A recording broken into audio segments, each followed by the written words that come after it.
मेरा सम्मान करती है। देखो औरों की स्त्रियां तो दिन भर इधर उधर जाती रहती हैं, लेकिन मेरी धुंधुली तो बहुत अच्छी है। देखो घर ही में रहती है। आत्मदेव पंडित जी के घर में सब कुछ है महाराज, बस एक कमी आत्मदेव पंडित जी के घर में है, कोई संतान नहीं है। देखिए महाराज, भगवान जब हमको संसार में भेजता है ना, परिपूर्ण बना करके नहीं भेजता, कोई ना कोई कमी जरूर छोड़ देता है। और जब हम संसार में आकर के उस भगवान का भजन कर लेते हैं ना, तो वो कमी भी भगवान पूरी कर देता है।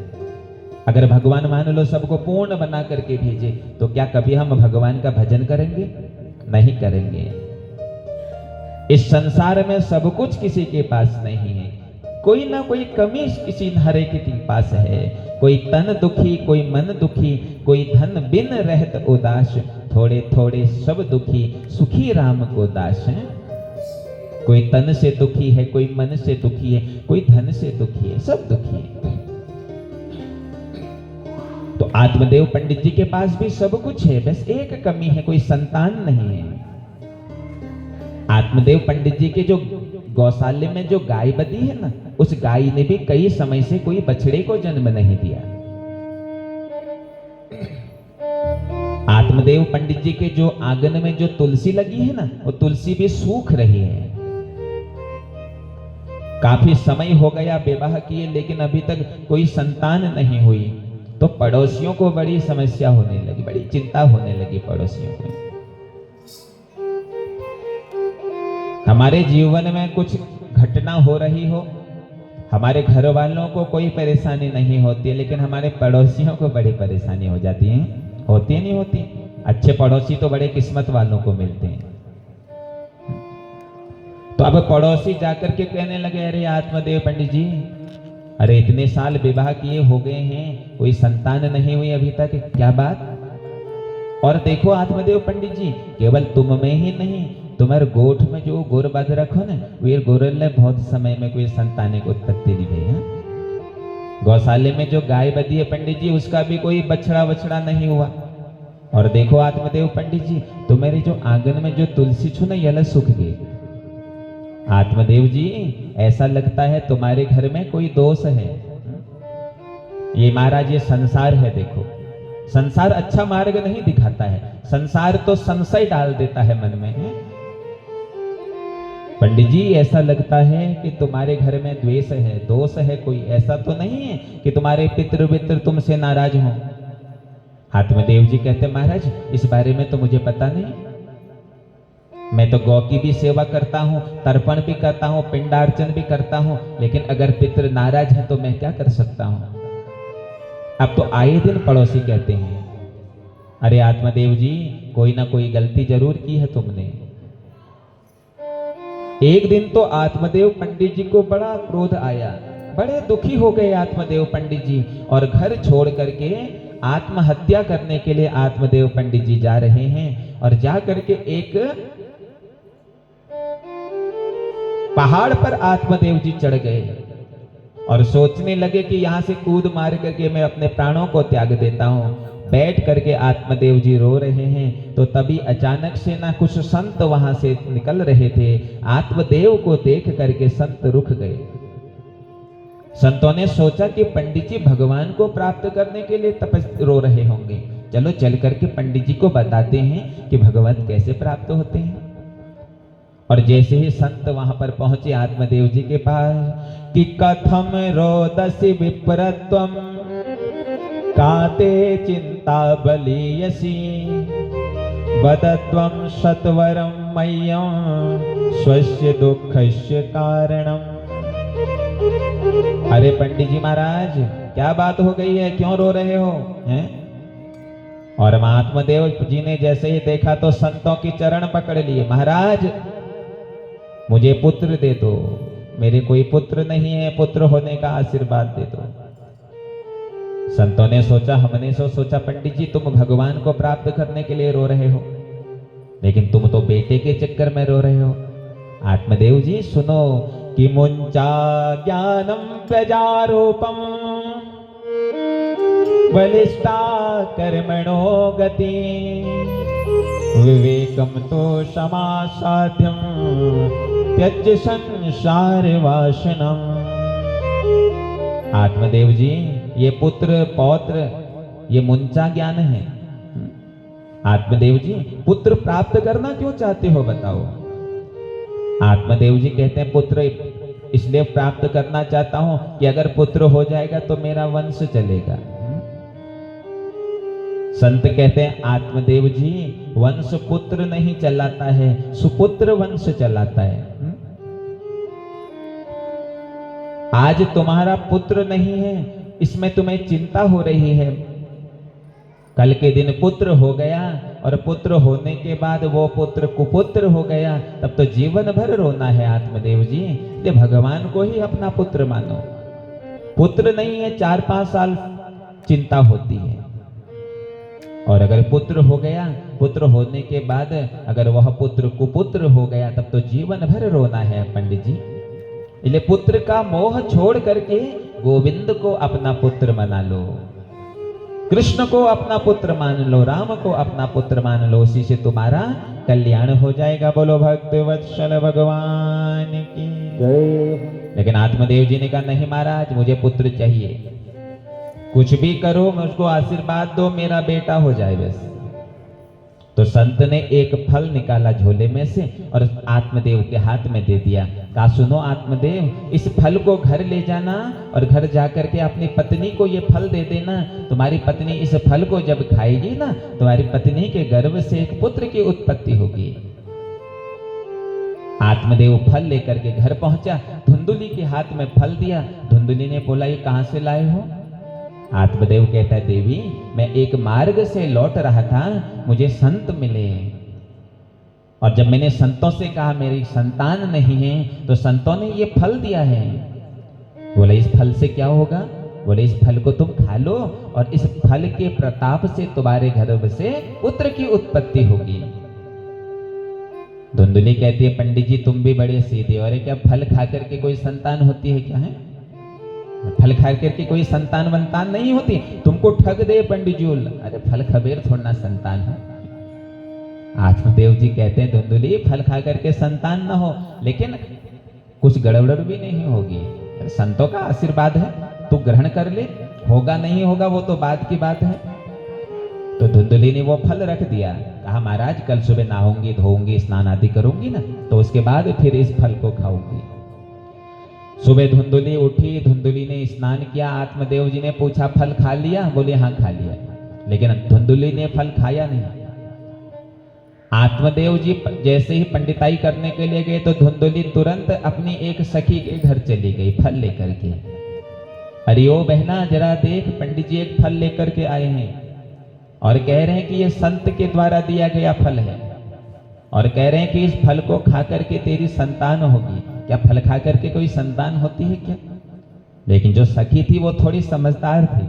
सखी ने कहा देख धुंधुली, संतों का आशीर्वाद कभी निरर्थक नहीं जाता है, इस फल को खा करके तेरी संतान जरूर होगी। लेकिन धुंधुली एक समस्या है। बोले क्या? बोले जब गर्भ में जीव आता है ना, इस समस्या होती है, ना तो दौड़ा जाता है, ना बैठा जाता है, ना सोया जाता है ढंग से, ना तो अच्छा आहार किया जाता है, बड़ी समस्या है। तो धुंधुली कहती तो क्या करूं, फल को फेंक दूं? सखी ने कहा नहीं नहीं, ये तो संत का प्रसाद है, ऐसे अपमान मत करना। लेकिन मेरे पास एक उपाय है धुंधुली। बोले क्या?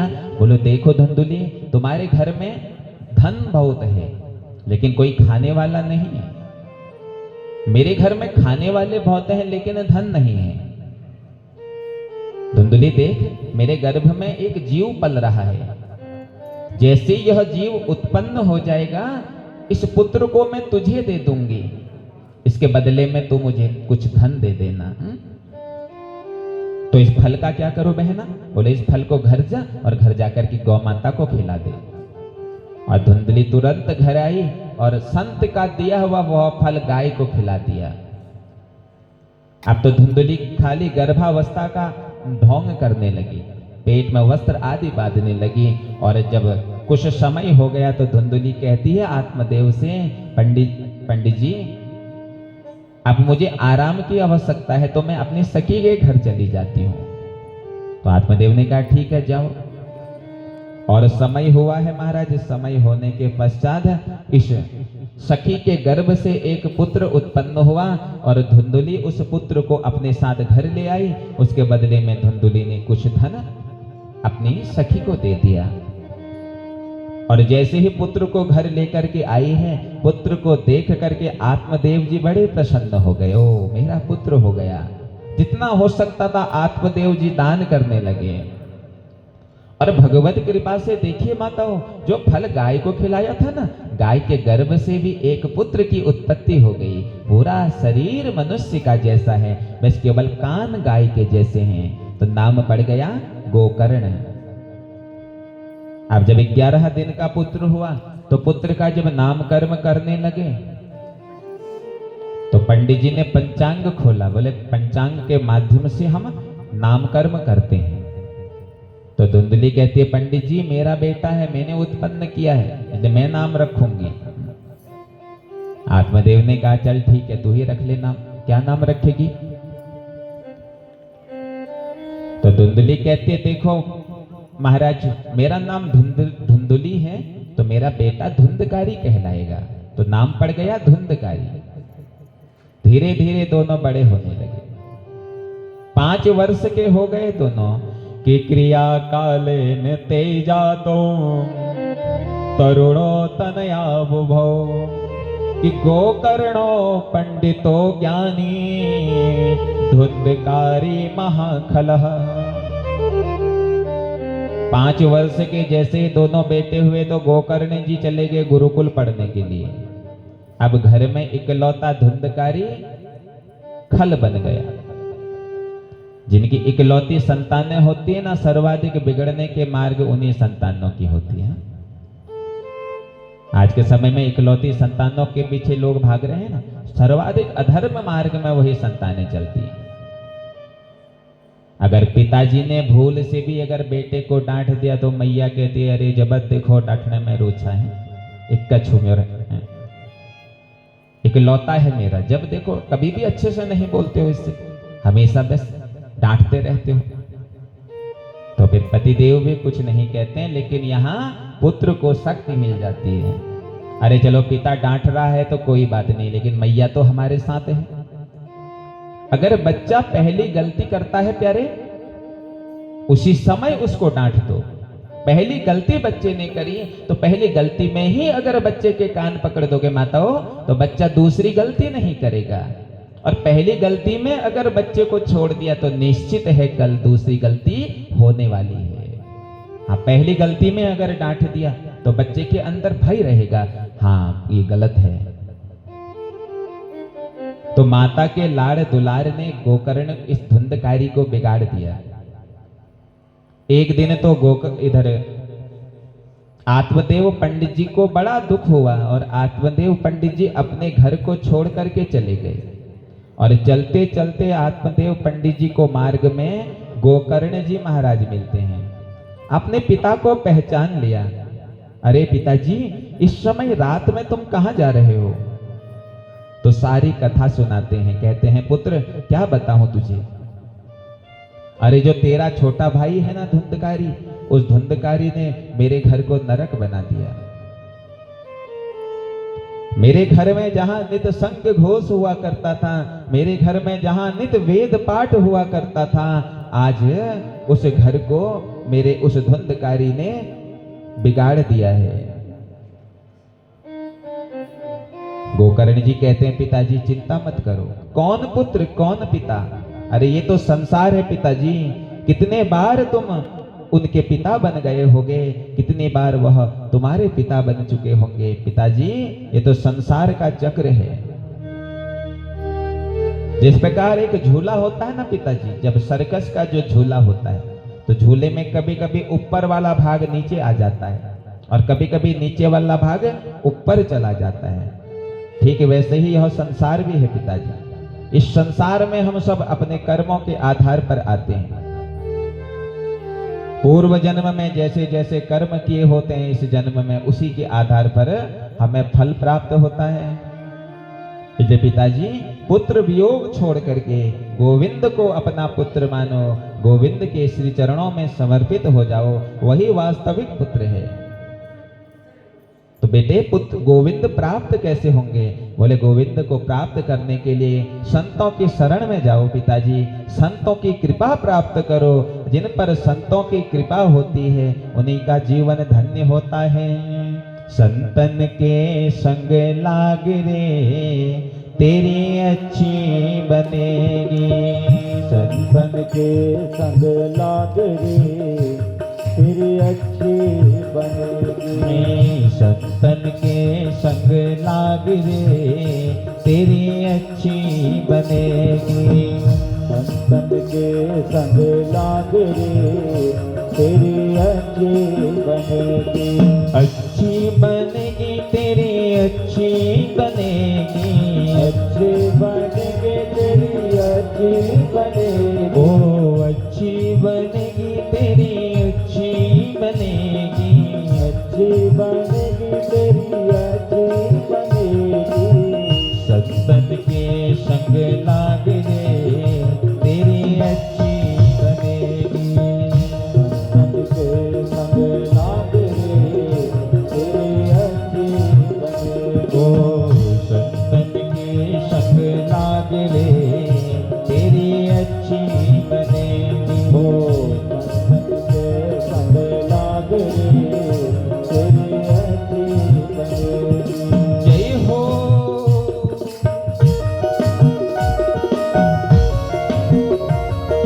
भाव से जय हो।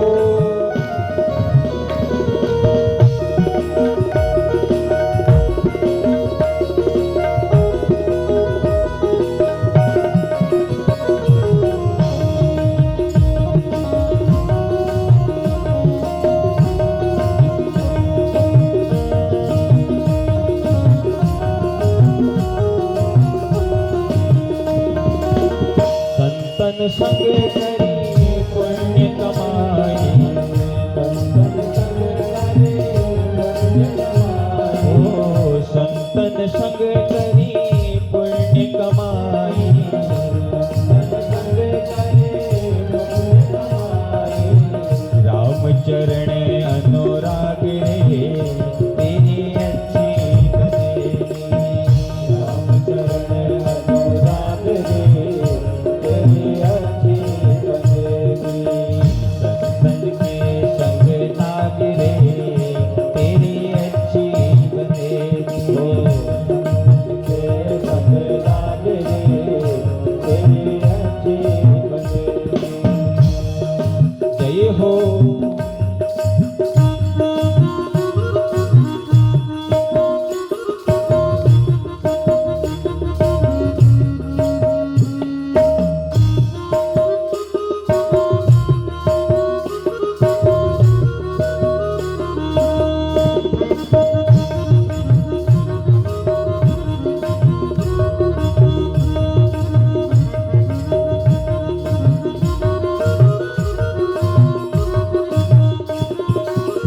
ध्रुव जी की बन गई प्रहलाद जी की बन गई।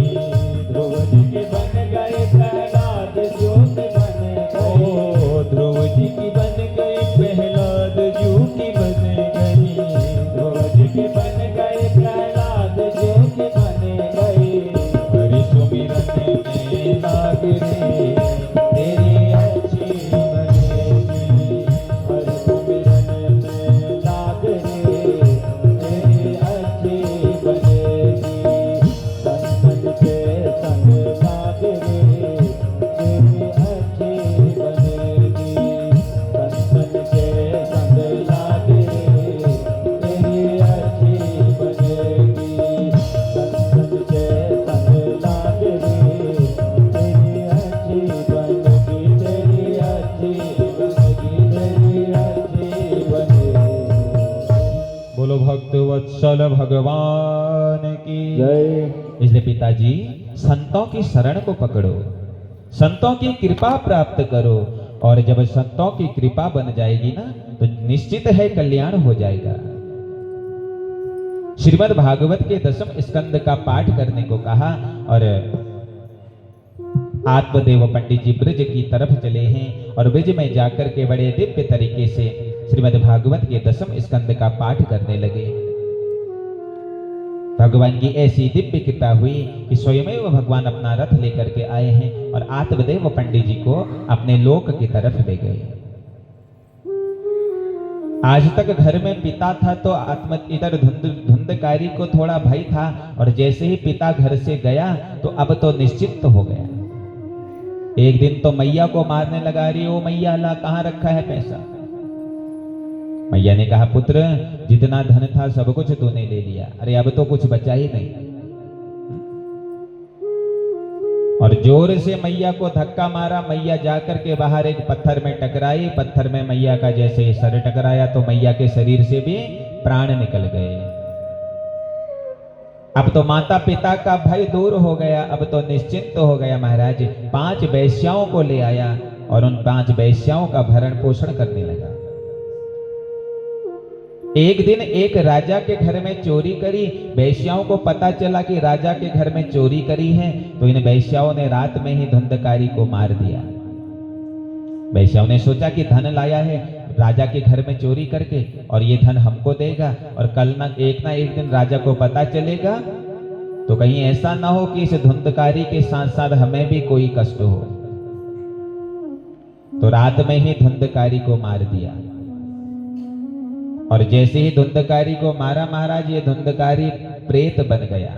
अब तो सारे गांव वालों को डराने लगा। थोड़ा सा बड़ा था, सारे गांव वालों को डराने लगा। इतना भय हो गया ना कि कोई रात के 8 बजे के बाद घर से बाहर नहीं निकलता। इतना भय इस धुंधकारी का। जो खल होता है ना वो छोड़ता नहीं। सब डर के मारे भयभीत रहते हैं इस धुंधकारी के भय से। एक दिन यह जो गोकर्ण महाराज थे, ये गोकर्ण महाराज अपने पैतृक भूमि में आए हैं और अपने आंगन में गोकर्ण जी ने आसन लगाया। और आसन लगा करके गोकर्ण जी जैसे ही उस आसन पर बैठे तो सामने से कभी कोई घोड़ा आता, कभी कोई हाथी बन करके आता, कभी अनेकानेक आवाजें आती। तो गोकर्ण जी ने अपने संध्या पात्र से थोड़ा सा जल लिया और जोर से उस दिशा की तरफ जल मारा ना, तो जैसे ही जल मारा तो सामने खड़ा हो गया। कौन हो तुम? भैया मैं कोई साधारण नहीं, अहम भ्राता त्वदीयोऽस्मि धुंधकारीति नामतः, स्वकीयेनेव दोषेण ब्रह्मत्वं नासितं मया। मुझे पहचानो, अहम भ्राता त्वदीयोऽस्मि, मैं तुम्हारा छोटा भाई हूं। धुंधकारीति नामतः, मेरा नाम धुंधकारी है। गोकर्ण जी कहते हैं अरे धुंधकारी, जब मुझे पता चला कि तेरी मृत्यु हो गई है तो मैंने तेरा गया जाकर के श्राद्ध किया, तेरा बद्रीनाथ जाकर के श्राद्ध किया, तेरा हरिद्वार जाकर के श्राद्ध किया, तब भी तेरा उद्धार नहीं हुआ। धुंधकारी कहता भैया गया में, बद्रीनाथ में, हरिद्वार में जाकर के उनका उद्धार होता है जिसने जीवन में कभी कुछ अच्छे कर्म किए होते हैं। मैंने तो जीवन भर कोई अच्छा कर्म ही नहीं किया, तो इस श्राद्ध से मेरा क्या होगा। लेकिन भैया आप परम विद्वान हैं, आपने वेद पढ़े हैं, उपनिषद पढ़े हैं, शास्त्र पढ़े हैं, कृपा करके भैया मेरे उद्धार का कोई मार्ग निकालो। आज प्रातः काल भगवान सूर्य आ रहे थे, भगवान सूर्य को गोकर्ण जी जल दे रहे हैं। तोभ्यम नमो जगन साक्षिन् बोहि मे तु कारकम। हे प्रभु, मेरा छोटा भाई धुंधकारी प्रेत बन गया है, उसके प्रेत योनि से मुक्ति का कोई मार्ग बताइए प्रभु। तो भगवान सूर्य कहते हैं गोकर्ण, तुम्हारे भाई का अगर उद्धार हो सकता है तो सिर्फ श्रीमद् भागवत की दिव्य अमृतमयी कथा सुनने मात्र से हो सकता है। तुम अपने छोटे भाई के निमित्त भागवत सप्ताह करो। भागवत सप्ताह करने से, भागवत कथा सुनने से प्रेत योनि में गया हुआ तुम्हारा भाई मुक्त हो जाएगा। जब ऐसा सुना तो गोकर्ण महाराज ने बड़ी दिव्य तैयारियां करी हैं महाराज। सारी जगह सूचना फैला दी कि गोकर्ण जी कथा कर रहे हैं। तो सब के सब दौड़ करके आने लगे, क्योंकि गोकर्ण जी परम त्यागी हैं, परम तपस्वी हैं गोकर्ण जी। ऐसे गोकर्ण जी कथा करने के लिए बैठे हैं तो विद्वत सभा बैठ गई आगे से, सारे गांव वाले बैठ गए आगे से। तो प्रेत योनि में गया हुआ ये धुंधकारी भी जब कथा सुनने के लिए आया तो कहीं इसे बैठने की जगह नहीं मिली। पास में ही एक बांस का एक जंगल है महाराज, और उस बांस के जंगल के बीच में एक 7 गांठ वाला एक बांस का पेड़ दिखा है। धुंधकारी उस बांस के पेड़ के अंदर प्रवेश हो गया, और जैसे ही बांस के पेड़ के अंदर प्रवेश हुआ, भगवान की दिव्य कथा प्रारंभ हुई। प्रथम दिन की कथा जैसे ही विश्राम हुई तो बांस के पेड़ की पहली ग्रंथि फट गई। दूसरे दिन की कथा से दूसरी ग्रंथि, तीसरे दिन की कथा से तीसरी ग्रंथि, चौथे दिन में चौथी, पांचवें दिन में पांचवी, छठे दिन में छठी, और जैसे 7वां दिन हुआ ना तो पूरा बांस का जो पेड़ था वो 2 टुकड़ों में विभाजित हो गया, और उस बांस के पेड़ के मध्य से दिव्य रूप धरो जात कि तुलसी दाम मंडित कि प्रीतवासा घनश्यामो भुगुटे कुंडलान्वित।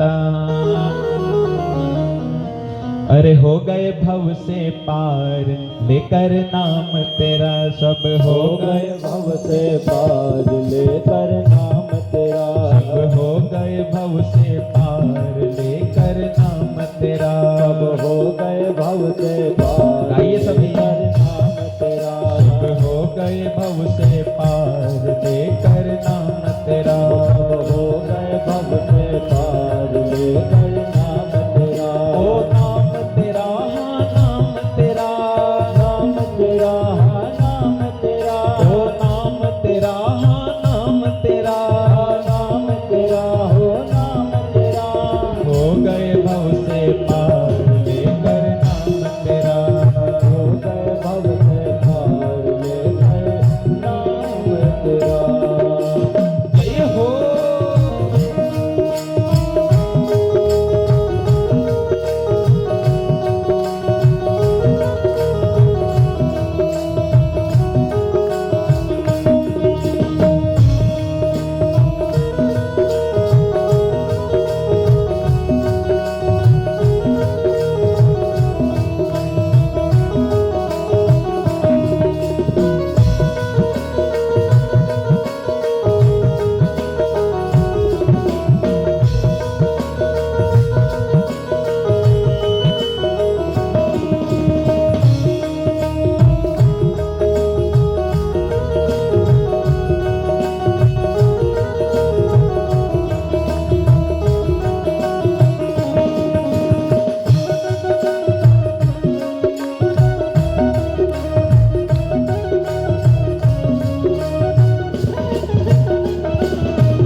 नील जाति के बानर, जाति के बानर, राम नाम लिख दिया शिला पर, राम नाम लिख दिया शिला ओ राम नाम लिख दिया शिला पर, राम नाम लिख दिया शिला पर। हो गई सेना पार लेकर नाम तेरा, हो गई सेना पार लेकर नाम तेरा, नाम तेरा हाँ नाम तेरा, नाम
हो।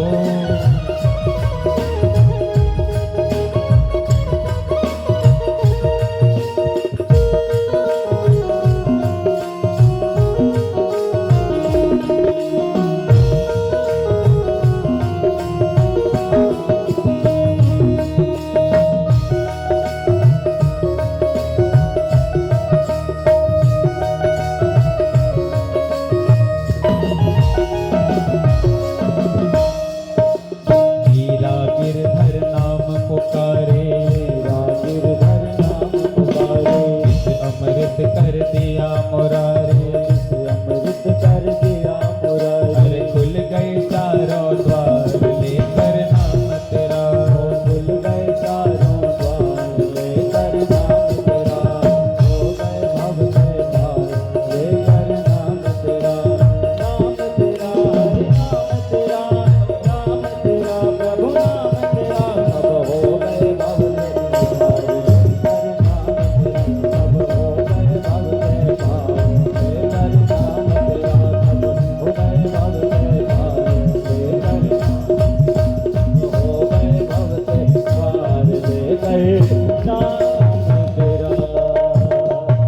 भक्त वत्सल भगवान की।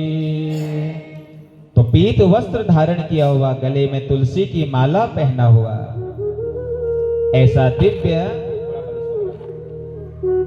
तो ऐसा दिव्य एक युवक उस जब प्रकट हो गया वहां पर, तो सबने जब देखा कि ये है कौन, तो तब हाथ जोड़ करके धुंधकारी कहता है कि धन्यास्त भागवती वार्ता पेट पीड़ा विनाशिनी, सबता हो पे तथा धन्य कृष्ण लोक फल प्रदान। अरे धन्य है यह भागवत की कथा, धन्यास्त भागवती वार्ता। अरे जिसने मेरे जैसे प्रेत का उद्धार कर दिया, प्रेत पीड़ा विनाशिनी, धन्य है यह कथा। धुंधकारी हाथ जोड़ने लगा, व्यासपीठ को नमन करने लगा, और देखता क्या है महाराज, सामने एक दिव्य सा विमान आ गया।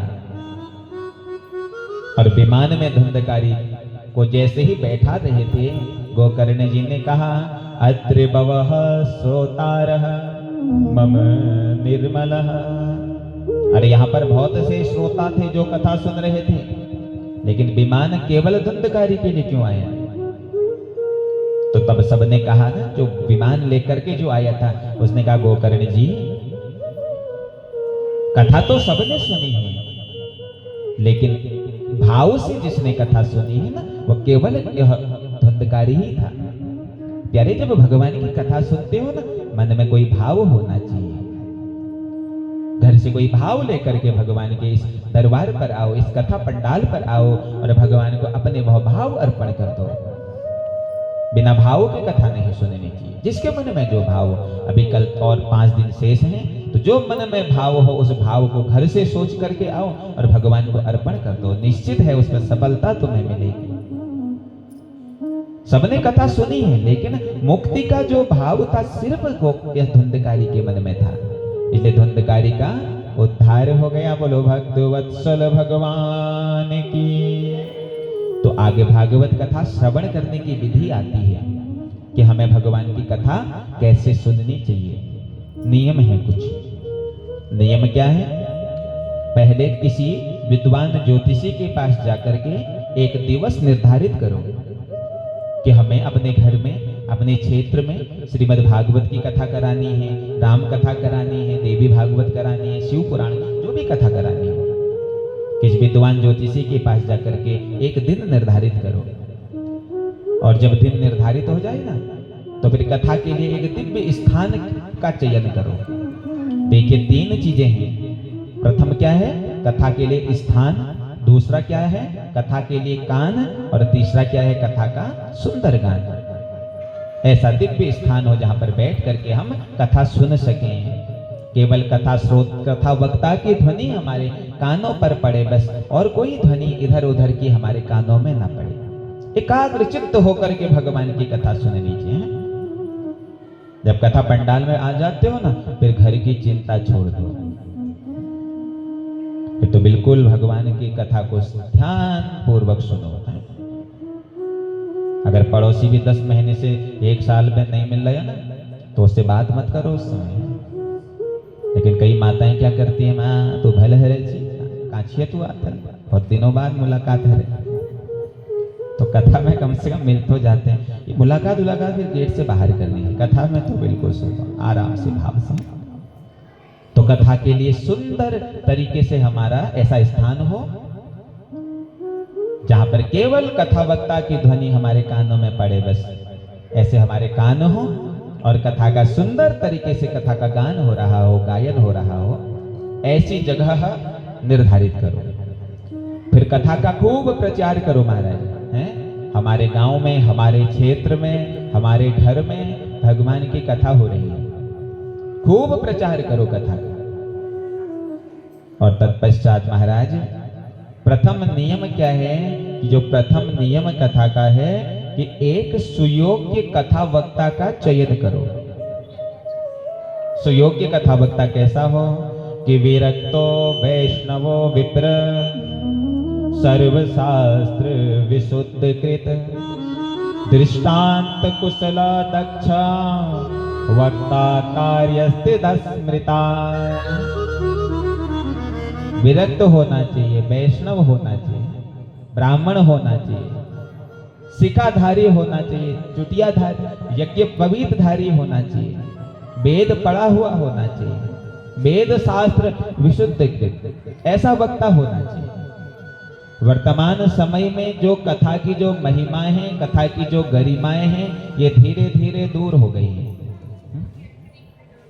वर्तमान समय में हमारी माताएं भी कथा करना प्रारंभ कर दिए महाराज हैं। अगर उनसे कहो महाराज तुम्हें कथा करने का अधिकार नहीं है, वो कहते हैं महाराज क्यों नहीं। श्रीमद् भागवत के महात्म्य का प्रथम श्लोक ही कह रहा है कि विरक्त होना चाहिए, वैष्णव होना चाहिए, विप्र होना चाहिए, ब्राह्मण होना चाहिए, वक्ता कार्य तिद स्मृता, ऐसा वक्ता होना चाहिए। माताओं को कथा करने का अधिकार नहीं है। वर्तमान समय में महिला वर्ग व्यासपीठ पर बैठ करके कथा कर रहा है, ये शास्त्र नियमों के विरुद्ध है महाराज। इस व्यासपीठ पर केवल वह बैठ सकता है जिसके गले में जनेऊ हो।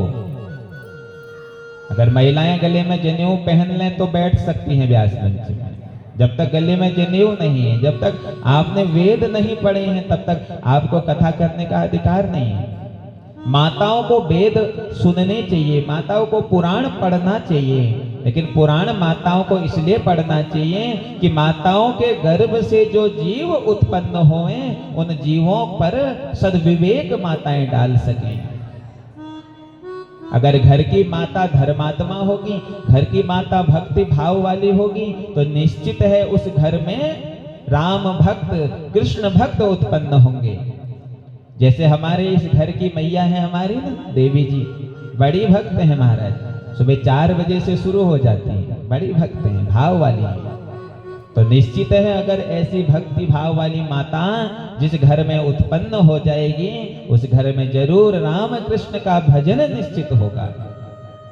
माताओं को आवश्यकता है वेद पढ़ने का, माताओं को आवश्यकता है पुराण पढ़ने का, लेकिन वह केवल इसलिए पढ़ें कि वेद पढ़ करके, पुराण पढ़ करके वह अपने पुत्रों को सद्विचार दे सकें, सद्विवेक दे सकें। ये नहीं कि कथा मंच में बैठ करके कथा करें। अरे हमारे जो सप्त ऋषि थे, अनुसुईया मैया आदि जो माताएं हुई हैं, अहिल्या जैसी माताएं हुई हैं, अरुंधति जैसी माताएं हुई हैं, उन्होंने तो कभी कथा मंच में बैठ करके भगवान की कथा नहीं करी। कथा वक्ता वही है जो वेद पढ़ा हुआ हो, कथा वक्ता वही है जो यज्ञोपवीतधारी हो, शिखाधारी हो, सूत्रधारी हो, ऐसे कोई ही कथा वक्ता बनाओ। विरक्त हो, वैष्णव हो, विप्र हो, ऐसा कथा वक्ता होना चाहिए। और यजमान कैसा हो महाराज? ब्रह्म भक्त देव भक्त आतिथ्य चरणो भवे समर्पितं गोविंद चरणम इति सर्वलक्षणः। यजमान भी बिल्कुल हमारे राजेंद्र जी चुफाल जी जैसे होने चाहिए। जो ब्राह्मण भक्त हैं, देव भक्त हैं, तो ऐसा यजमान अगर प्राप्त हो जाए तो महाराज कथा निश्चित है, वह कथा सफल हो जाती है। सुबह से लेकर के शाम तक हमारे पाक शास्त्री जी से कहते रहते हैं, महाराज कोई कमी नहीं होनी चाहिए, देख लेते हैं, लगे रहते हैं सुबह से शाम तक। तो जिस घर की नींव, अगर हम कोई घर बना रहे हैं ना, तो घर की जो पहली जो ईंटें हैं नीचे से, अगर वो ईंटें मजबूत होती हैं प्यारे, तो उस ईंट पर जो घर बनेगा वो घर निश्चित रूप से मजबूत बनेगा। तो इस घर की जो दोनों ईंटें हैं वो बड़ी मजबूत हैं, तो निश्चित है कि घर श्रेष्ठ बनेगा, संस्कारवान बनेगा। तो ऐसे कथा वक्ता और ऐसे कथा श्रोता यजमान अगर मिलते हैं तो जीवन धन्य हो जाता है।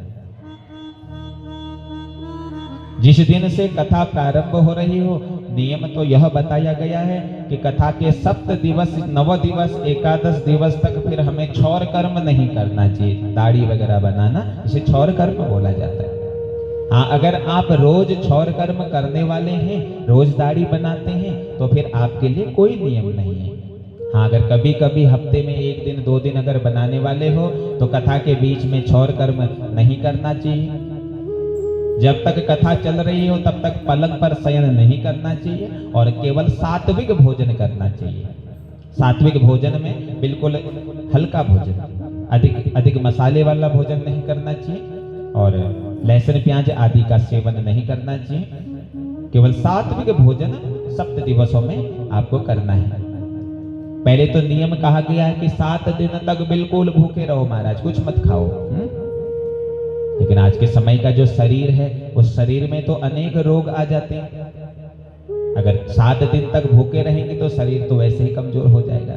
इसलिए 7 दिन तक अगर भूखे नहीं रह सकते हो तो एक समय थोड़ा सा गौ माता का दूध पी करके रहो, और तब भी नहीं रह सकते हो तो फिर एक समय थोड़ा फलाहार कर लो। अब फलाहार का अर्थ होता फिर उसको फलाहार ही करो। फलाहार का मतलब फलों का आहार, फलस्य आहार है। लेकिन वर्तमान में जो फलाहार की जो परंपरा है वो बड़ी भिन्न हो गई है। अब लोग आलू खा लेते हैं तो भाई आलू कहाँ का फलाहार हुआ है। आजकल तो एक नमक भी बना दिया, बोला ये सेंधा नमक है। चलो जैसा भी है कोई नहीं, अपने राम जो कराते हैं वो ठीक कराते हैं। तो एक समय फलाहार कर लो, और अगर एक समय फलाहार से भी फिर काम नहीं चलता है तो फिर एक समय भोजन कर लो। अब इससे भी काम नहीं चलता है तो फिर दोनों समय भोजन कर लो, लेकिन थोड़ा थोड़ा भोजन करो। अच्छा देखिए, भोजन निषेध क्यों बताया गया है? भोजन निषेध इसलिए बताया गया है, जब हम ज्यादा भोजन कर लेते हैं ना तो फिर हमें नींद आती है। अब हमने ज्यादा खूब सारा खा लिया और उसके बाद फिर हम कथा में बैठे, नींद आ रही है। कथा में तो वैसे ही बड़ी अच्छी नींद आती है, जिसे कहीं नींद नहीं आती है तो उसे भागवत में बैठा दो, बड़ी अच्छी नींद आती है। एक जगह कथा करने गए थे ना, तो कथा के बाद एक सज्जन आए और बोले, बेटा तू ना बहुत अच्छी कथा कर रहा है। मैंने कहा अच्छा महाराज, क्या अच्छा लगा? बोला अच्छा ये लगा बेटा, मैं घर में 2-2 नींद की गोलियां खाता था, तब भी मुझे नींद नहीं आती थी, और तेरी कथा में बैठता हूं तो मुझे नींद आ जाती है। तो कथा में तो वैसे ही नींद बहुत ज्यादा आती है। तो माताओं, इसमें तुम्हारी कोई गलती नहीं है। जब राम रावण का युद्ध हुआ ना, तो राम रावण के युद्ध में जब रावण के सारे सैनिक मारे गए तो रावण के सैनिकों के साथ साथ सैनिकों की पत्नियां भी सती हो गई। अब जो कुंभकर्ण की जो पत्नी है निद्रा देवी, वह भाग गई, और जैसे राम जी का राज्याभिषेक हुआ तो निद्रा देवी आकर के भगवान के सामने खड़ी हो गई। भगवान ने कहा कौन हो? बोले मैं निद्रा। अच्छा क्यों आई हो? अरे बोले प्रभु मुझसे विवाह कर लो। भगवान ने कहा देवी, एक सीता से विवाह किया, इतना देखना पड़ा, और अब तुझसे विवाह कर लूंगा, न जाने फिर क्या क्या देखने को मिले।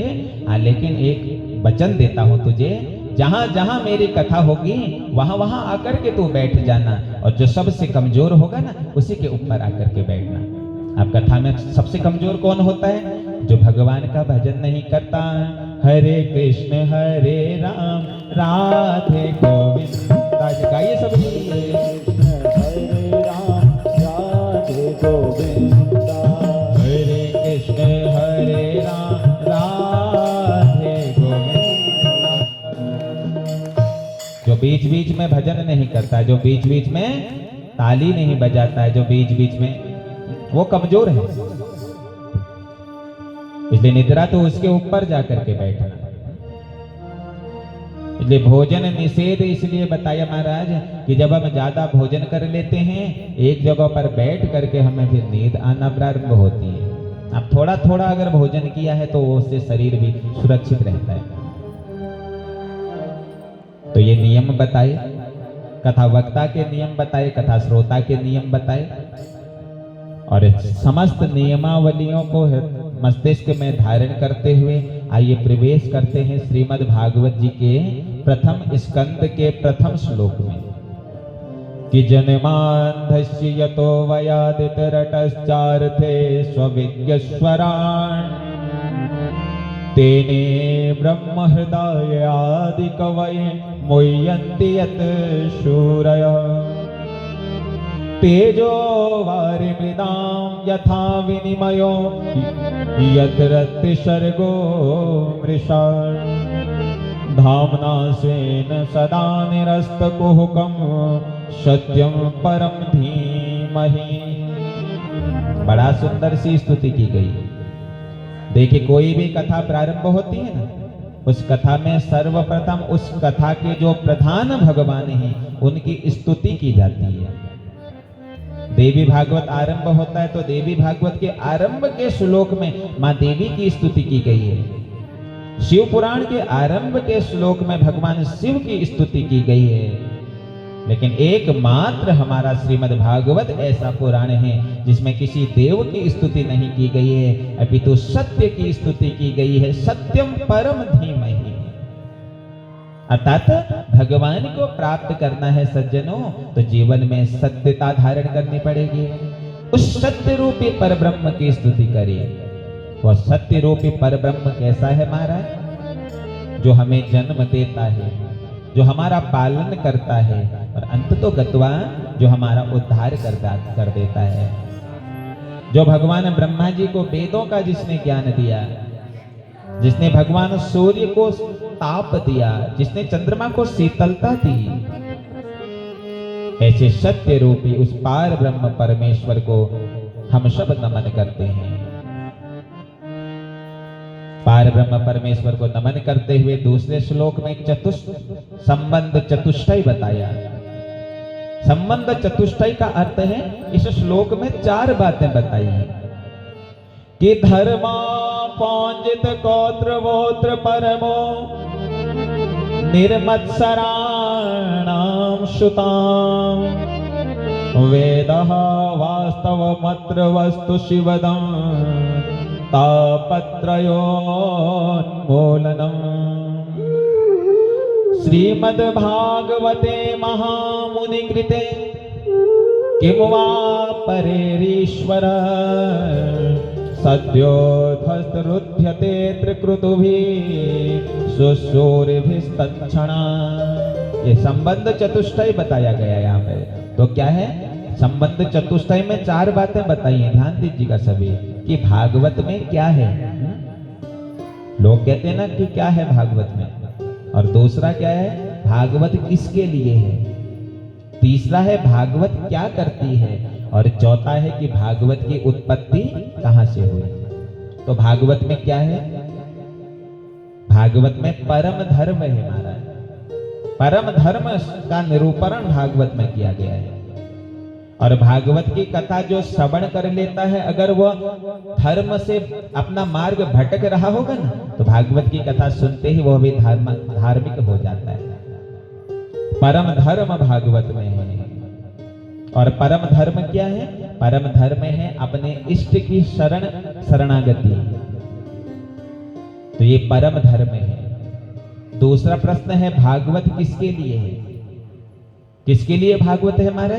बोले निर्मत्सराणां शतां, जो निर्मत्सर है। निर्मत्सर का अर्थ है जिसके हृदय में राग नहीं है, द्वेष नहीं है, छल नहीं है, कपट नहीं है, प्रपंच नहीं है। एक होता है मच्छर और एक होता है मत्सर। अब मच्छर से बचने के लिए तो हम कई चीजें लगा लेते हैं। लेकिन मत्सर से बचने का केवल एकमात्र मार्ग है यह श्रीमद् भागवत। एक बार जो श्रीमद् भागवत श्रवण कर लेता है वह निर्मत्सर हो जाता है, उसके हृदय से राग द्वेष छल कपट सब दूर हो जाता है। तो भागवत किसके लिए है? बोले निर्मत्सरों के लिए। तीसरा प्रश्न है, भागवत क्या करती है? क्या करती है महाराज? बोला तापत्रयोन्मूलनम।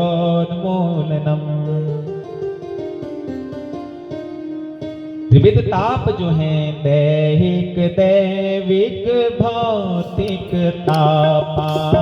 दैहिक दैविक भौतिक तापा। ओ दैहिक दैविक भौतिक तापा। दैहिक दैविक भौतिक तापा। दैहिक दैविक भौतिक तापा। दैहिक दैविक भौतिक तापा। राम राज्य नहीं काहू व्यापा।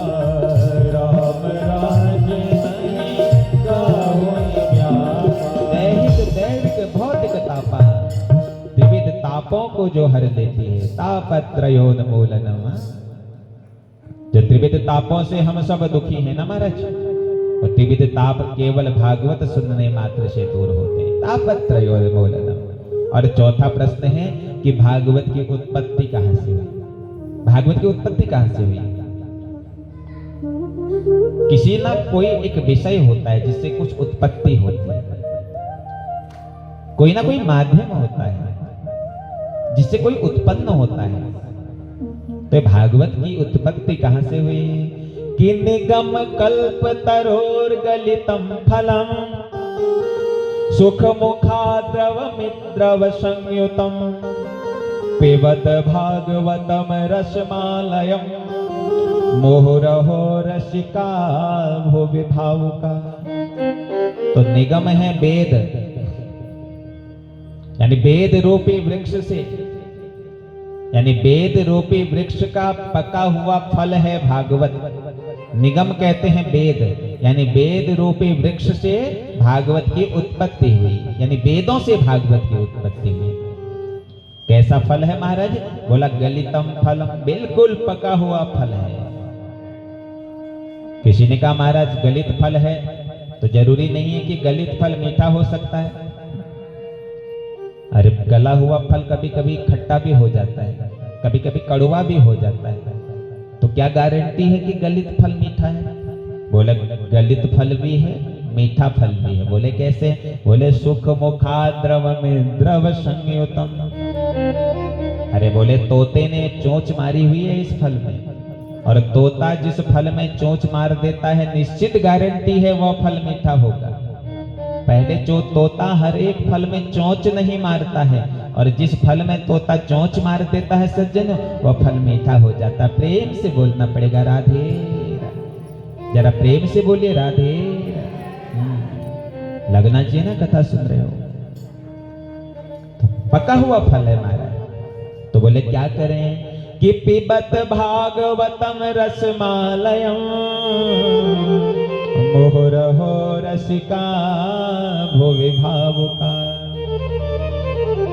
तो क्या करना चाहिए? बोले कुछ मत करो, पी लो। पिबत भागवत। सोनकादि ऋषि कहते महाराज ये बात तो समझ में नहीं आई। बोले क्या समझ में नहीं आई? अरे पहले कह रहे हो फल है, फिर कह रहे हो पी लो। अब कोई आपसे कहे ले आम पी ले, क्या आप आम पी पाओगे? ये केला पी ले। अरे फल पिया थोड़ा ना जाता है, फल तो खाया जाता है। तो सौनकादि ऋषियों को सूत जी कहते हैं ऋषियों, फल वह खाया जाता है जिस फल में गुठली होती है, छिलका होता है। लेकिन हमारे भागवत में न गुठली है न छिलका है, पूरा रस ही रस है महाराज। तो पी लो इसको। पिबत भागवतम, इस भागवत को पियो। और किससे पियो महाराज? इन कानों से पियो, कर्ण रूपी इस कटोरे से पी करके अपने हृदय में इस फल को, इस रस को उतारो। बोलो भक्त वत्सल भगवान की। नैमिषे निमिषे क्षेत्रे ऋषयः सौनकादय सत्र सर्गाय लोकाय सहस्त्र समभाषत। नैमिषारण्य के पुनीत पावन उस धरा पर सौनकादिक 88,000 ऋषि बैठे हुए हैं महाराज। एक सूत महाराज का प्रवेश होता है और जैसे सूत जी महाराज प्रवेश करते हैं ना तो सब के सब ऋषि खड़े हो गए। सूत जी को एक आसन दिया और सब बड़े प्रसन्न हो गए। महाराज हमारे यज्ञ को महायज्ञ करने के लिए सूत जी आप पधारे हैं।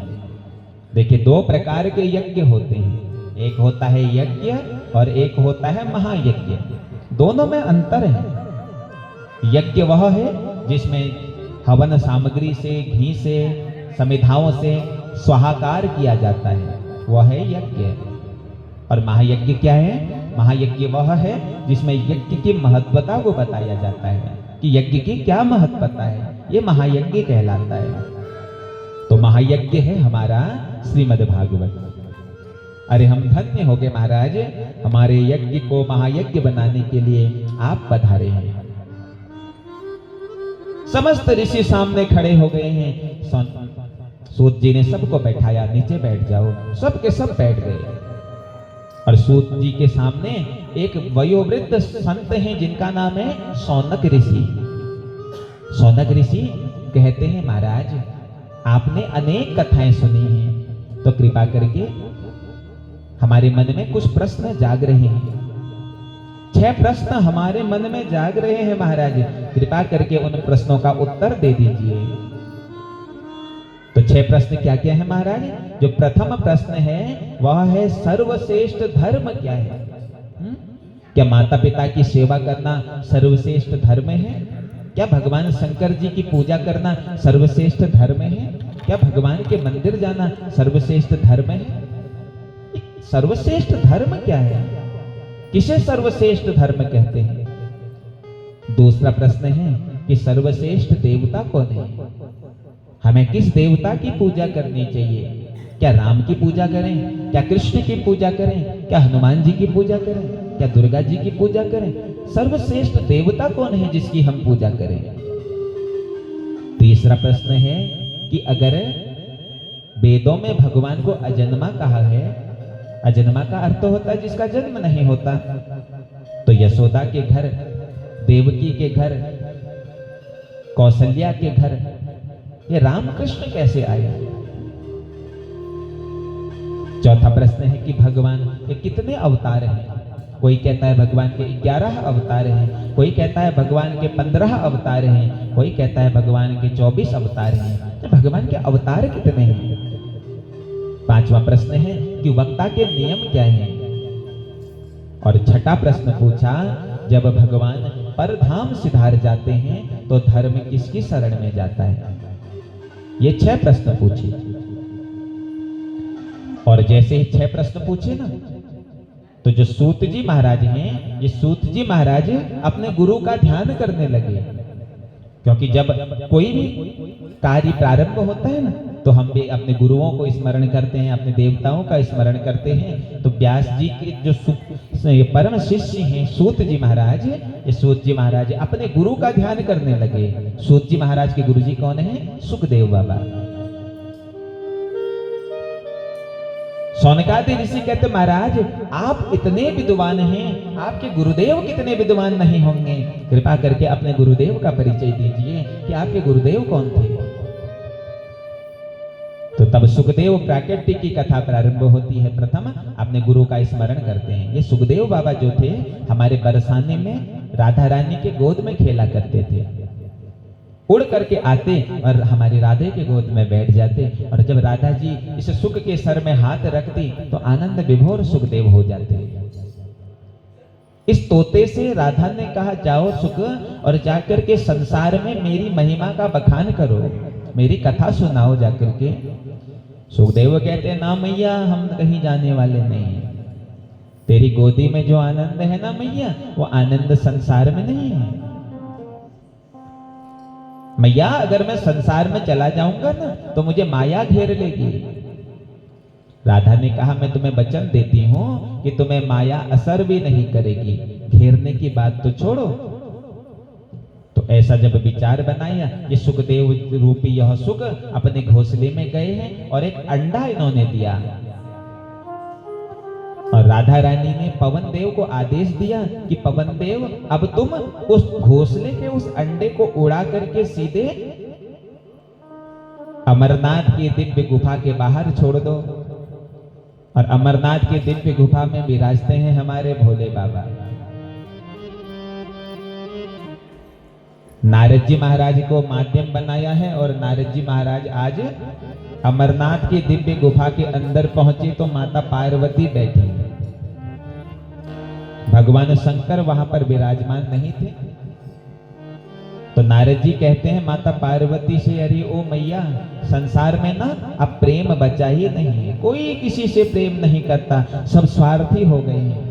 जब तक किसी का किसी से मतलब है तब वह प्रेम करता है, उसका मतलब पूरा होता है तो वह प्रेम करना छोड़ देता है।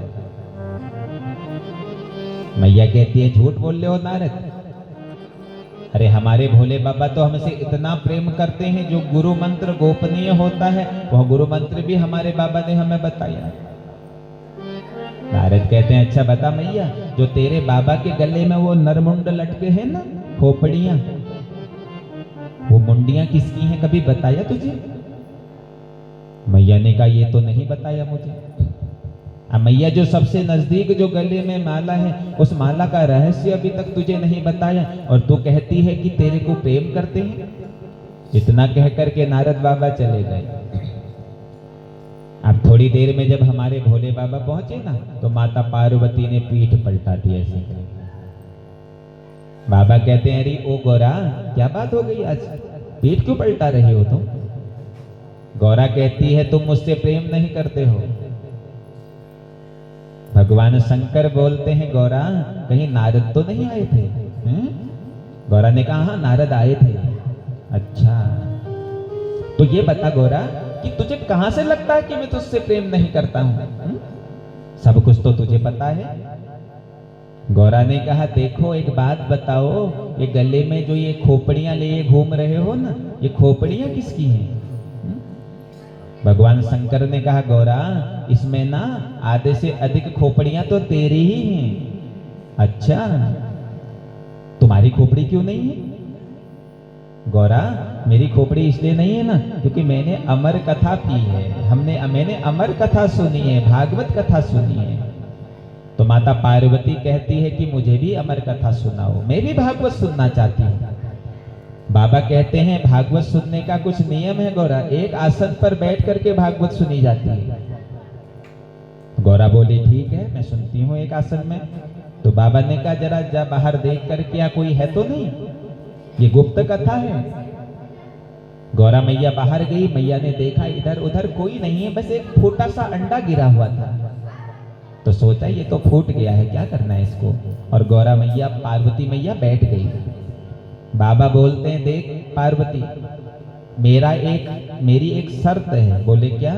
बोले देख, जब मैं भगवान की कथा प्रारंभ करूंगा ना, तो मैं अपनी आंख बंद कर लूंगा और आंख बंद करके मैं भगवान की कथा सुनाऊंगा, लेकिन मुझे पता लगे कैसे कि तू कथा सुन रही है। एक काम करना, देख जब मैं तुझे कथा सुनाऊं ना, तो बीच बीच में ना ऊ करते रहना। गौरा ने कहा ठीक है, मैं ऊ करती रहूंगी। कथा प्रारंभ हुई, और कथा प्रारंभ होते होते होते होते चौथे दिन की कथा प्रारंभ हो गई। गौरा मैया चौथे दिन की कथा सुन रही है। देवकी मैया के सप्तम गर्भ तक की कथा सुनी, और जैसे अष्टम गर्भ प्रारंभ की कथा आई, गौरा को नींद आ गई। अब तो जो तोता बाहर जो अंडा था ना, उस अंडे ने भी, फूटे अंडे ने भी भगवान की कथा सुनी माताओं, और वो फूटा अंडा तरुण हो गया, और चौथे दिन प्राण आ गए अंडे के अंदर। अंदर से गौरा मैया ने जब ऊ नहीं करी, तो तोता समझने लगा कहीं गड़बड़ ना हो जाए। तो ये सुख बाबा बाहर से ऊ करने लगे हैं।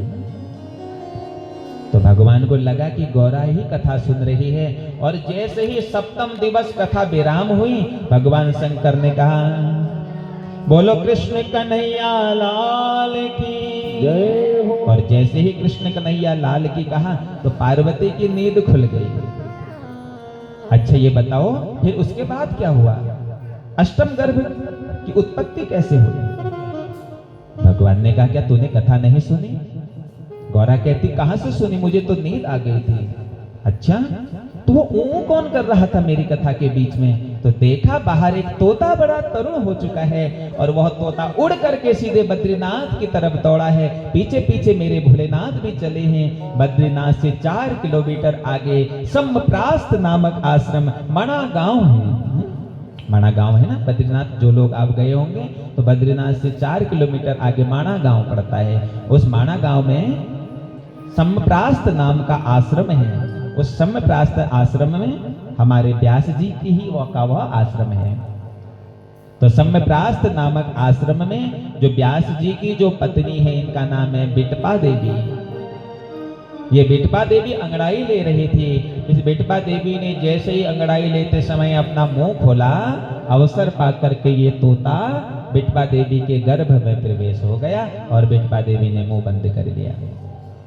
पीछे पीछे भगवान शंकर त्रिशूल लेकर के आए हैं। अरे ओ देवी तेरे गर्भ में मेरा शत्रु बैठा हुआ है। मैया कहती है अब तो मेरा बच्चा हो गया ना, अगर मेरे गर्भ में गया है तो अब मैं उसकी माँ। अच्छा ये बताओ कि मेरा शत्रु कैसे हुआ तुम? वाह, भगवान शंकर कहते हैं उसने कथा सुनी है। माता कहती है एक बार तो आप कहते हो कि मेरी कथा सुनो, और अगर कोई तुम्हारी कथा सुन लेता है तो तुम कहते हो मेरा शत्रु है। मैया भगवान कहते हैं कि कथा सुननी गलत बात नहीं है, लेकिन कथा को नियमित तरीके से नहीं सुनी है, इसलिए आप तुम्हारे गर्भ में है उसे बाहर निकालो। मैया ने कहा अब तो मेरा बच्चा है ना मेरे गर्भ में है, तो अब मैं बाहर नहीं आने दूंगी। 11 वर्ष हो गए महाराज, लेकिन अभी तक गर्भ से बाहर नहीं आए, और अतः गर्भ से वेदों की ध्वनियां निकल रही हैं। व्यास जी कहते हैं रे बिटपा तेरे गर्भ में ऐसा लगता है कि कोई धर्मात्मा प्रवेश हो गया है, ऐसा लग रहा है। प्रार्थना करिए अरे जो भी हो आप बाहर आ जाओ। कहता ना ना बाहर तो नहीं आएंगे। क्यों? अरे बोले बाहर आएंगे तो माया पकड़ लेगी। व्यास जी ने कहा स्वयं मायापति को बुलाता हूं, नारायण को बुलाया। नारायण ने कहा जो भी गर्भ के अंदर हो बाहर आ जाओ, और बाहर आकर के बाहर की दुनिया देखो। मैं वचन देता हूं तुम्हें कि तुम्हें माया स्पर्श नहीं करेगी। और जैसे ही वचन प्राप्त हुआ गर्भ से उत्पन्न हो गए कि यम प्रवजंत मनुपेत मपेत कृत्यम द्वैपायनो विरह कातर आजुहाव पुत्रेति तन्मयतया तरवो वनेदुष तम सर्वभूत हृदयम मुनिमान तोष्मी। जन्म लेते ही जंगल को जा रहे हैं, व्यास जी दौड़ रहे हैं पीछे से, रुक बेटे रुक, अभी तेरा संस्कार नहीं हुआ। संस्कारों की बड़ी महत्वता होती है मानव जीवन में। अब संस्कार क्यों किए जाते हैं महाराज? 16 संस्कार हैं हम लोगों के। कुछ संस्कार गर्भ के भीतर होते हैं, कुछ संस्कार जन्म लेने के बाद होते हैं, और कुछ संस्कार शरीर छोड़ने के बाद होते हैं। अब ये संस्कार क्यों किए जाते हैं? सर्वप्रथम जानिए संस्कार कहते किसे हैं। जैसे जैसे हमारा शरीर बड़ा होता है ना, शरीर बड़े होने के साथ साथ इस शरीर में विकृतियां आना प्रारंभ होती हैं। तो समय समय पर वेद मंत्रों के माध्यम से उन विकृतियों को दूर करने का नाम संस्कार कहलाता है। वर्तमान में तो सारे संस्कार लोप हो गए हैं। तो 16 संस्कार कौन कौन से हैं? कि गर्भाधान सीमांतोपयन, कि पुंसावन जात कर्मयो, षष्ठी नाम कर्मश्च अन्नप्राशन उत्सवे, कि कर्ण वेद चोड़ा कर्म विद्यारंभ पवितयो, विवाह दीक्षा महाव्रतः अंत्येष्टि षोडशी भवे। ये 16 प्रकार के संस्कार। जो प्रथम संस्कार है, इस प्रथम संस्कार का नाम है गर्भाधान। जो दूसरा संस्कार है इसका नाम है सीमांतोपयन। जो तीसरा संस्कार है इसका नाम है पुंसावन। जो चौथा संस्कार है इसका नाम है जात कर्म। जो पांचवा संस्कार है इसका नाम है षष्ठी। जो छठा संस्कार है इसका नाम है नाम कर्म। जो सातवां संस्कार है इसका नाम है अन्नप्राशन।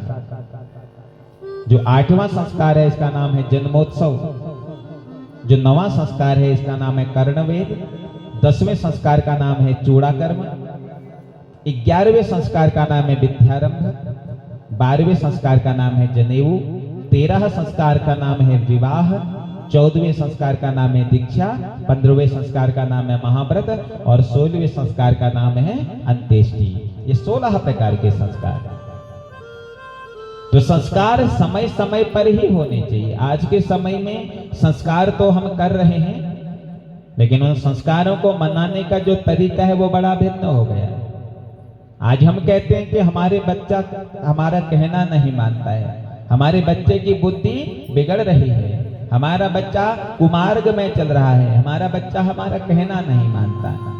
तो कहीं ना कहीं गलती हम लोगों की है, हमने इसके संस्कार ही नहीं किए। कुछ कुछ संस्कार ही ऐसे हैं जो जरूरी हो गए हैं करना। अगर उन संस्कारों के बिना भी जीवन चल जाता है ना, तो वो भी नहीं करते। एक संस्कार है जिसका नाम है यज्ञोपवीत संस्कार, जनेऊ संस्कार, जो बड़ा ही दिव्य संस्कार है। लेकिन आज के समय के लोग कहते हैं अरे जब तक ब्याह होलो जब उभत ए धाग तय गावन खेती, ऐसा ही बोलते हैं। जिस समय विवाह होगा उसी समय इसका जनेऊ भी कर देंगे। इस जनेऊ को एक धागे की संख्या दे दी। इस जनेऊ की भी एक अवस्था होती थी महाराज।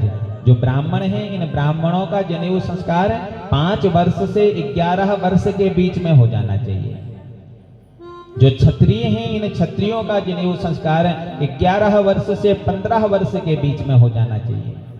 जो वैश्य हैं, इन वैश्यों का संस्कार 15 वर्ष से 21 वर्ष के बीच में हो जाना चाहिए। और जो शूद्र हैं, इन शूद्रों का संस्कार 21 वर्ष से 25 वर्ष के बीच में हो जाना चाहिए। यह है यज्ञोपवीत संस्कार। लेकिन आजकल एक और नियम लोगों ने बना दिए, बोले अरे ये क्षत्रिय है, ये ठाकुर है तो ये 3 पल्ली जनेऊ पहनेगा, ऐसा ही तो बोलते हैं। ब्राह्मण लोग भी ऐसा ही बोलते हैं ना, अरे तो ठाकुर छो तो 3 पल्ली जनेऊ दीदी है। तो ठाकुरों को बोलोगे 3 पल्ली जनेऊ, बोले ब्राह्मण ये 6 पल्ली पहनेगा। देखिए एक बात याद रखिए, चाहे आप ब्राह्मण हो चाहे आप क्षत्रिय हो, विवाह से पहले केवल 3 सूत्री यज्ञोपवीत पहनने का अधिकार है। विवाह के पश्चात फिर 6 सूत्री हो जाती है। अच्छा, जो विवाहित जो माताएं होती है ना, उन विवाहित माताओं पर कुछ चिन्ह होते हैं। अगर कोई माता अगर हमारे बीच में आ रही है, ये विवाहित है या अविवाहित है, तो पता लग जाता ना उसके मांग के सिंदूर से, उसके गले के मंगलसूत्र से, उसके हाथ की चूड़ियों से, उसके पैर के पायलों से पता लग जाता है ना कि विवाहित है। अब हमारे बीच में कोई पुरुष प्रवेश हो तो अब हमें कैसे पता चले इसका विवाह हुआ है या नहीं हुआ है?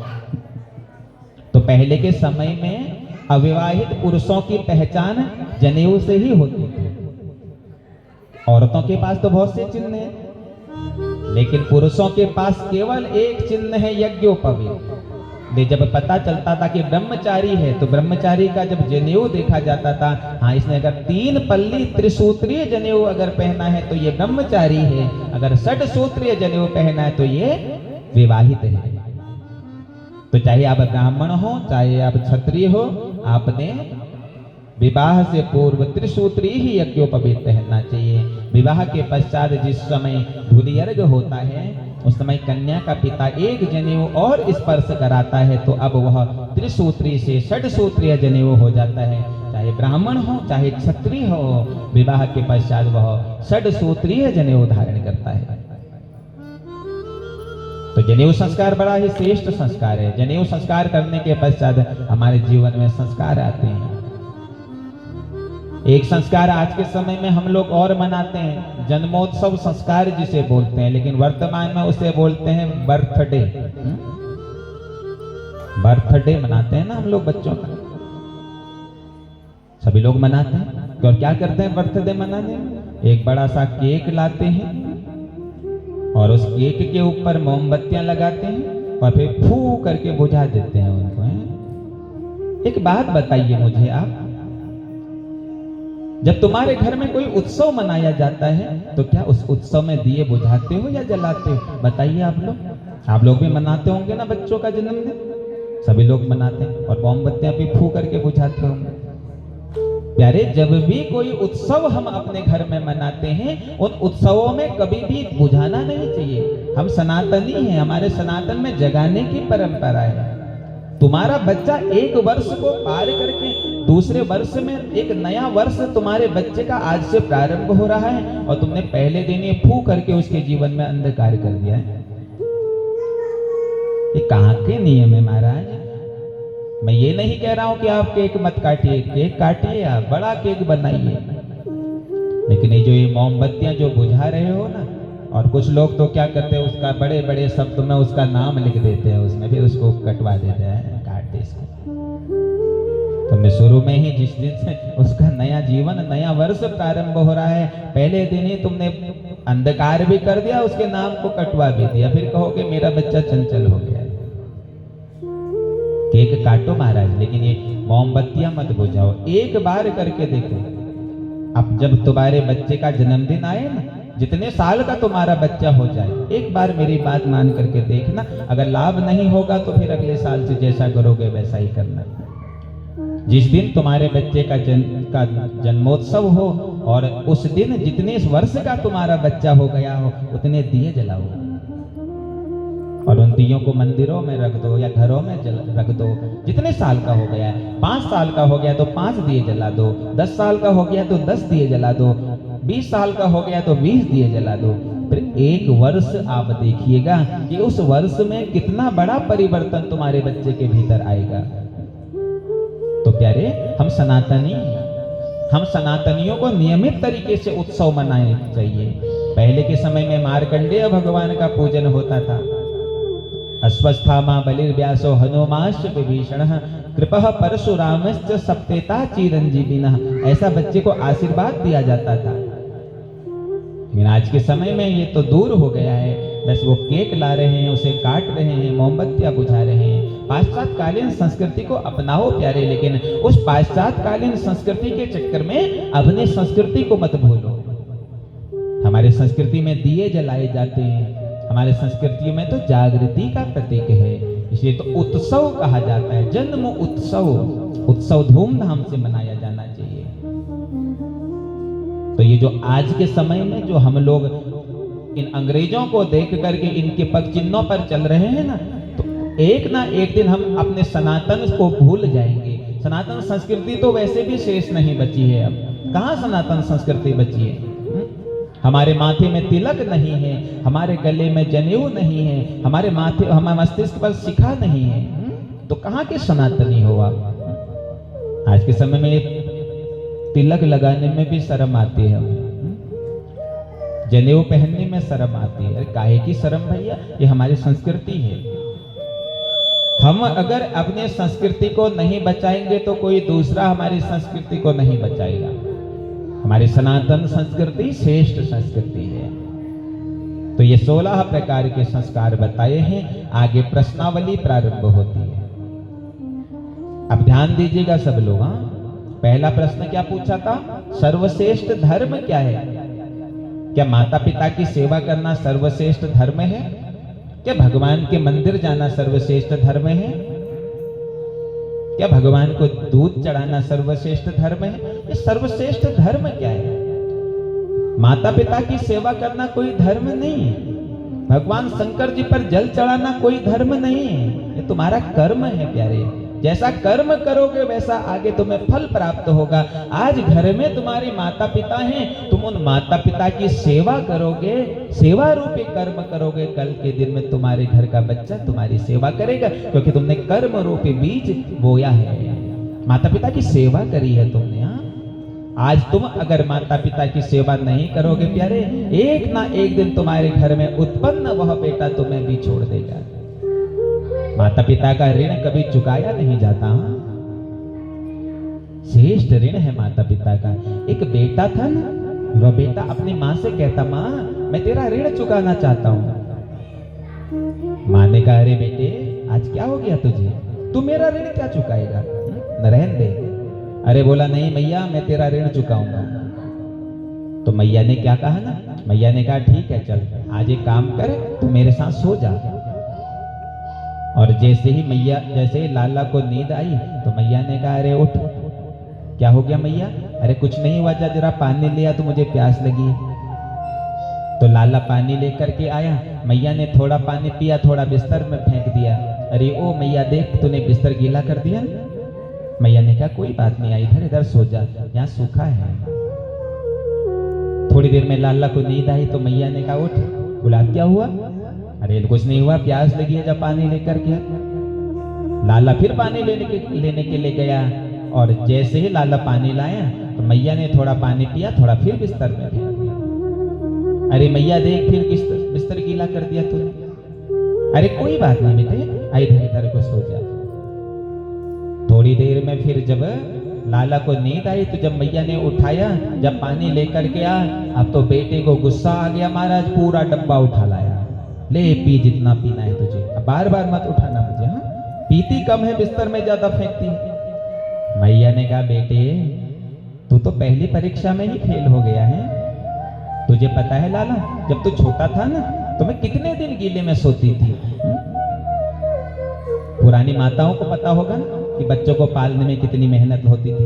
वर्तमान की माताओं को तो कोई पता नहीं। रात में एक लगा देते हैं, सुबह उतारा उसे फेंक दिया है। उन्हें गीले का कोई अनुभव नहीं है। हाँ लेकिन जो हमारी पुरानी जो माता हैं उन्हें पता होगा। आज के समय में तो बोतलें भी आ गई हैं महाराज, 10 दिन तक दूध रख लो वो गर्म ही रहेगा, वो ठंडा नहीं होगा। लेकिन पहले की माताएं जब बच्चों को पालती थी कितनी मेहनत करती थी। अब तो गैस, हर एक घर में गैस की व्यवस्था हो गई है, लेकिन जब पहले से जब लाला उठता था तो मैया चूल्हा जलाती थी, उसके बाद दूध गर्म करती थी। तो लाला मैं तो न जाने कितने दिन गीले में सोई प्यारे, तू तो एक ही दिन गीले में सोने में थक गया है। तो माता पिता का ऋण प्यारे कभी चुकाया नहीं जा सकता। जिस घर में माँ हो, जिस घर में पिता हो ना, वही श्रेष्ठ घर है। तो माता पिता का सेवा करना हमारा कर्म है प्यारे। अगर हम कर्म करेंगे, कर्म से हम माता पिता की सेवा करेंगे ना, आने वाले समय में हमारी संतान हमारी सेवा करेगी। अगर हमने माता पिता की सेवा नहीं करी प्यारे, आने वाले समय में हमारी संतान हमारी सेवा नहीं करेगी। ये कर्म है हमारा। तो हमारा धर्म क्या है महाराज? हमारा धर्म है सत्य बोलना। सत्य न दूसर धर्म समाना। अरे सत्य के जैसा कोई धर्म ही नहीं है। तो सर्वश्रेष्ठ धर्म है सत्य का पालन करना। अब दूसरा प्रश्न क्या था? सर्वश्रेष्ठ देवता कौन है? हम जब भगवान के मंदिर जाते हैं तो देखते हैं सामने शंकर जी बैठे हुए हैं। शंकर जी पर जल चढ़ाते हैं तो बगल में पार्वती मैया बैठी। अरे कहीं पार्वती मैया नाराज ना हो जाए। पार्वती मैया पर थोड़ा जल चढ़ाया तो देखते हैं गणेश जी बैठे हैं सामने। सर्वश्रेष्ठ देवता कौन है?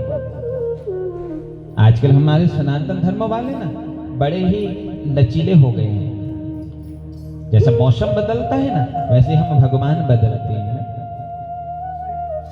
अभी कुछ समय पहले सावन का महीना था, सबके घर से बम बम भोले, बम बम भोले, बम बम भोले की आवाज आ रही थी। सावन गया तो भोला भी चला गया, अब कहीं से आवाज नहीं है। कुछ दिनों पहले जन्माष्टमी हुई तो सब घरों से राधे राधे राधे राधे राधे राधे। तो राधे भी गया, जन्माष्टमी गई तो राधा भी चली गई।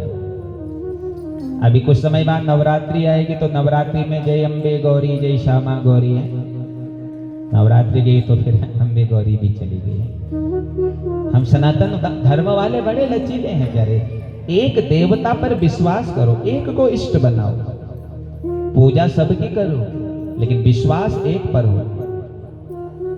किसी से पूछो ना महाराज आप किसकी पूजा करते हो, कौन इष्ट है तुम्हारे? महाराज हम सबकी पूजा करते हैं। सोमवार के दिन शंकर जी की, मंगल के दिन हनुमान जी की, बुध के दिन गणेश जी की, बृहस्पति के दिन विष्णु जी की, शुक्र के दिन दुर्गा जी की, शनिवार के दिन शनिदेव की, रविवार के दिन सूर्य की, सबकी पूजा करते हैं। अच्छा इष्ट कौन है? सब इष्ट हैं हमारे। एक इष्ट हो प्यारे, एक इष्ट पर विश्वास करो। पूजा सबकी करो ये नहीं, लेकिन विश्वास एक पर होना चाहिए। एक का हाथ पकड़ो, एक का हाथ पकड़ोगे तो जरूर नैया पार लगेगी। अनेकों का हाथ पकड़ोगे तो डूब जाओगे। एक पर विश्वास करो, एक को इष्ट बनाओ। जब तक एक इष्ट नहीं होगा ना, तब तक हमारे जीवन में विस्मृतियां आती रहेंगी। एक बात याद रखना, जीवन में 3 चीजों को जरूर धारण करो, एक संत, एक पंथ, एक ग्रंथ।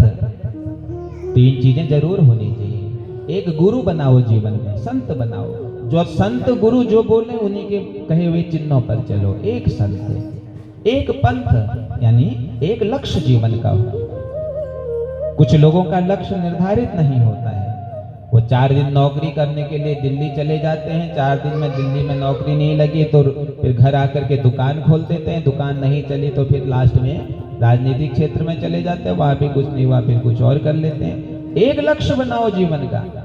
और एक बात याद रखना बंधुओं, जीवन में कोई भी चीज कठिन नहीं है और कोई भी चीज सरल नहीं है। कठिन भी हम ही बनाते हैं, सरल भी हम ही बनाते हैं। अगर हमारे भीतर हौसला हो, हमारे भीतर अगर शक्ति हो प्यारे, कोई चीज असंभव नहीं है। और अगर हम कर्महीन है ना, तो कर्महीन होने के साथ साथ हम सब कुछ फीका पड़ जाता है। कई लोग होते हैं ना, वो कहते हैं कि भाग्य के सहारे बैठे रहते हैं, हमारे भाग्य में होगा तो हमें मिल जाएगा, ऐसे तो कहते हैं। यारे भाग्य नाम की कोई चीज है ही नहीं, कर्म है। अच्छा एक बात, चलो आज एक छोटा सा उदाहरण बताता हूँ। आज खैर अभी तो हमारी चुफाल जी ने कर रखी सबकी भोजन आदि की व्यवस्था, और जब ये यज्ञ विराम हो जाएगा ना, एक दिन क्या करना, सब माताओं अपने घर में बैठना, कुछ मत करना उस दिन, कहना हमारे भाग्य में होगी तो हमको रोटी मिल जाएगी, सब्जी मिल जाएगी। हाँ, कुछ मत करना, चूल्हा भी मत जलाना, आटा भी मत गूंदना, बोला भाग्य के सहारे बैठे रहना। क्या हो सकता है ऐसा? कर्म करना पड़ता है ना। जब हमको रोटी भी खानी होती है तो हमें कर्म करना पड़ता है, आटा गूंदना पड़ता है, चूल्हा जलाना पड़ता है, बेलना पड़ता है, तभी तो रोटी बनती। तो कर्म जैसा करेंगे हम, वैसा ही हमें फल मिलता है। हमारा भाग्य नाम की कोई चीज नहीं है।